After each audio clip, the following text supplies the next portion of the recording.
Mahigit 300 delegado ang dumating sa Bacolod City kahapon, June 24th, para sa 5 araw na Marine Pollution Exercise o MARPOLEX.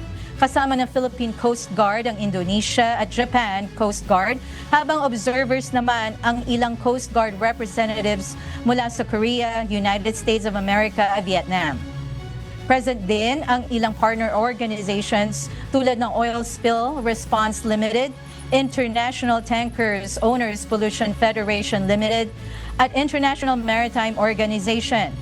Ilan sa mga tatalakayin sa 5 araw na MARPOLEX ang search and rescue, firefighting, environmental damage assessment at cleanup equipment recovery. Dito rin masusubok ang kahandaan ng mga bansa para magtulungan sakaling magkaroon ng malaking oil spill sa mga karagatan na kanilang nasasakupan. Ang layo ng MARPOLEX 2024 na magkaroon ng regional cooperation o magtutulong-tulong ang mga bansa para matugunan ang pollution mula sa oil spill at maritime safety.